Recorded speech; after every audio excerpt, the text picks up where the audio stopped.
l'approche des négociations de la deuxième lettre d'intention entre la RDC et les CAFI, la partie congolaise souhaite des négociations inclusives et bien préparées, compte tenu des enjeux importants de la question pour le développement du pays. Les deux parties ont, au cours d'un atelier organisé à Kinshasa, fait le bilan du premier partenariat RDC-CAFI sous la facilitation du FONARED. Le nouveau partenariat CAFI-RDC va avoir lieu. Nous sommes prêts à devoir signer la lettre d'intention, mais comme je vous ai dit, ça nécessite quelques restructurations et c'est à vous ici comme experts de nous proposer la bonne voie. Réunissant l'ensemble des parties prenantes nationales, cet atelier avait également pour but de présenter un état des lieux programmatique et financier et de dégager une vision commune en vue des négociations du second partenariat. Comme parti national, n'est-ce pas, que nous nous mettions ensemble, toutes les parties prenantes nationales qui sont concernées par cette problématique, que nous nous mettions ensemble, que nous faisions les points sur le premier partenariat, d'où nous venons et nous où nous voulons aller, de telle manière que nous construisions une vision commune et à pouvoir, n'est-ce pas, défendre lorsque nous serons en négociation face aux partenaires. Contrairement au premier partenariat, la partie congolaise souhaite que, dans ces deuxièmes contrats de 10 ans, la grande partie des financements soit orientée vers l'agriculture, la couverture des besoins en énergie, la gouvernance forestière et d'autres secteurs qui ont un impact sur la déforestation, mais aussi qu'un accent particulier soit mis sur la finalisation des réformes en cours au pays, surtout celle de l'aménagement du territoire. Il faut arriver à doter les pays d'un schéma national d'aménagement du territoire et des schémas provinciaux pour décider des affectations des terres et des espaces. Il y a également le foncier qu'il faut améliorer. Il faut doter les pays d'une loi foncière pour régler toutes les questions qui se posent en rapport avec la propriété du sol. Et il y a les questions relatives à la gouvernance et à tous les niveaux qu'il faut aborder. Il y a la question relative également aux dividendes démographiques qu'il faut essayer de promouvoir pour voir comment la population peut être un facteur de développement qu'être plutôt un facteur de sous-développement. Notons par ailleurs qu'en ce qui concerne les mécanismes d'approbation au niveau de la RDC, les projets de lettres d'intention seront soumis à travers les mécanismes de gouvernance et d'approbation au pays et sera adopté au Conseil des ministres avant sa signature.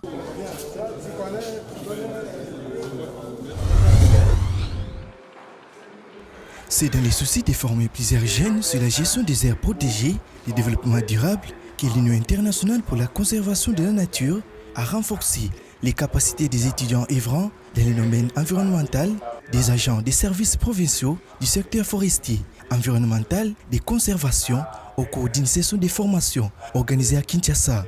Pour les organisateurs, ce cadre a été bien choisi puisqu'il a permis d'instruire les passionnés de l'environnement sur l'existence d'un programme de cours en ligne ouvert à tous, MOOC Conservation.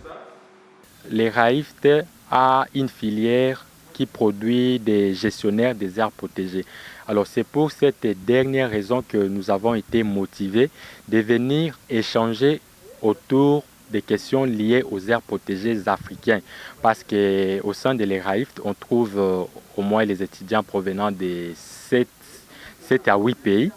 Et dans leurs pays respectifs, ils ont la gestion où ils ont des aires protégées. Raison pour laquelle nous étions passés par l'ERAIFT pour venir partager avec eux, les étudiants, les notions qui cadrent à leurs filières respectives.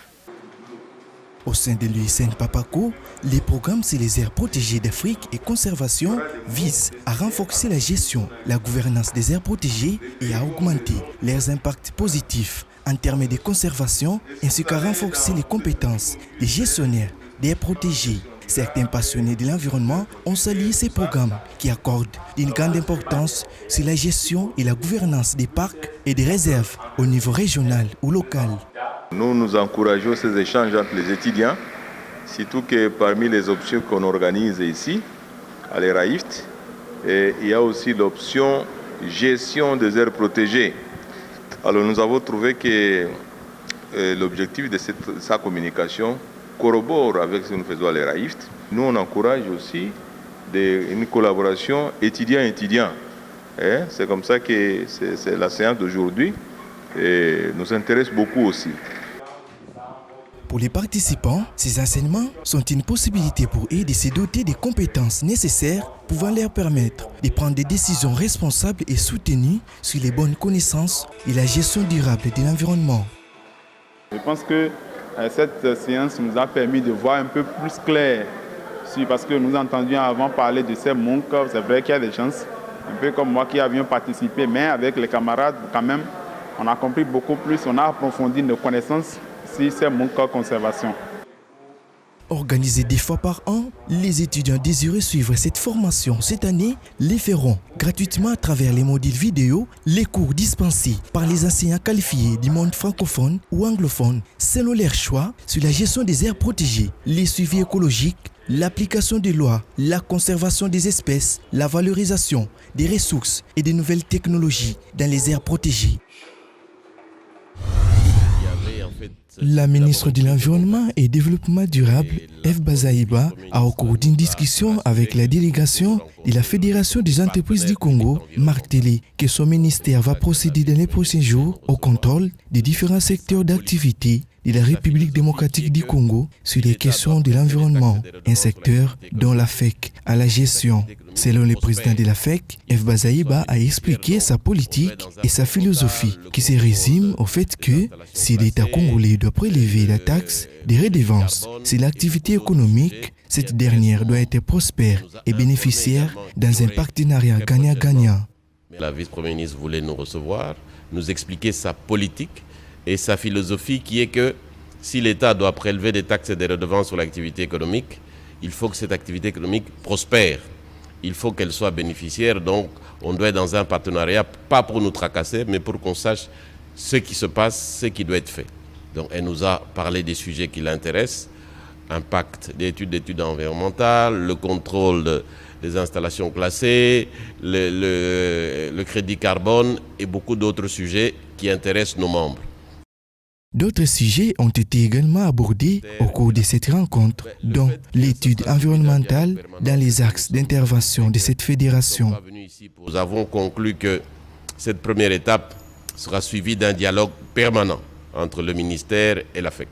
Le fait que ça sera suivi d'un dialogue permanent, c'est que nous sommes satisfaits que nous ne sommes pas venus ici pour recevoir des injonctions ou des dictats, mais pour parler avec un partenaire important pour le développement de ce pays. Le ministère aujourd'hui est un ministère stratégique. Il contrôle l'avenir énergétique du monde, le développement de l'économie passera par le ministère de l'Environnement et du Développement durable, mais en association avec nous. La Fédération des entreprises du Congo, créée en 1972, constitue à la fois la Chambre de commerce et d'industrie, un secteur qui représente actuellement plus de 2500 sociétés issues tous du secteur de l'économie congolaise. Dans la partie ouest de la ville de Kinshasa, nous sommes dans le prolongement de l'avenue Lalou dans la commune d'Engaliema. Par manque d'une urbanisation appropriée, les habitants de cette partie de la ville de Kinshasa se trouvent enclavés et coupés de toutes les réalités d'une entité habitée de la capitale congolaise. Manque de voies d'accès, aucun système d'approvisionnement en eau potable et en énergie électrique. Hors circuit de la Société nationale de l'électricité, la population s'organise avec des moyens de bord pour avoir du courant électrique. Dans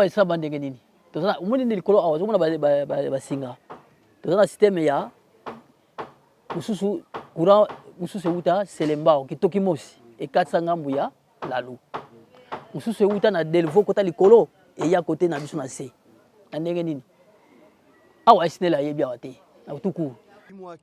Cette manière de procéder sans expertise et sans moyens appropriés n'est pas sans risque pour la population, mais qui désire quoi, c'est digne de voir la SNEL venir avec des factures à payer.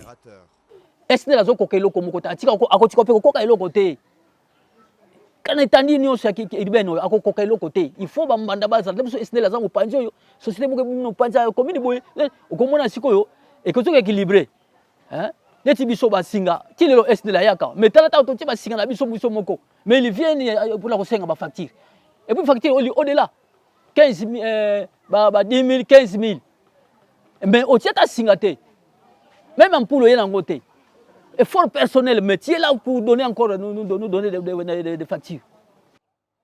Malgré les efforts de la population pour se connecter au circuit d'approvisionnement à l'électricité, la disponibilité de l'énergie reste hypothétique suite à la surcharge due à ces branchements non contrôlés par la SNEL. Je connais encore un certain temps, Nganazalaki, Naïbi et Loko Babengi, Sadelmi. Zaki société Moko Boye, et Sinaki Baranani na SNEL. Sadelmi a côté qui courant, si tu vas boumbo, banga selemba, tout ça. Et c'est là qui plus mieux que les gars qui à SNEL. Et bien, qui bien organisé que les gars SNEL. Tout va tout nios qui va se fluer qui côté ya Sadelmi. Et SNEL a bien qui clientèle, bah comment dire qui maille. Alors c'est là où SNEL tanga Monica, toujours l'anniversaire Sadelmi, aïe quand tu as pendant le colo, al tel que Gambo na biso. Bah comment dire bah calé, lelo Sadelmi et kenda wapi. Par la voix de l'un de ses habitants, la population du quartier Lalou sollicite un regard des autorités à sa faveur et sollicite la libéralisation du secteur de l'énergie comme solution durable au problème d'approvisionnement en énergie électrique en République démocratique du Congo. C'est pourquoi je que batu nyonso batomboka tango ya mona ke batu bazwaka nani bakotika ba facture ba comment on a ba risque. Mais oui, ils sont lapidés. Puisqu'on a courant d'abord, il est fort personnel, et puis courant de 15 000. Les papas ne travaillent pas. Il n'y a pas d'emploi. Il y a 15 000. On peut continuer à payer, chef de Bazali. Nous faire des parts na katina bango, nous sommes là pour leur donner des vraies informations et l'état des lieux. La réforme de l'aménagement du territoire congolais est donc une urgence pouvant contribuer à l'amélioration des conditions de vie des populations. L'approvisionnement en eau potable et en énergie électrique demeure un préalable indispensable à l'urbanisation et à l'occupation des terres par la population sur toute l'étendue de la République démocratique du Congo.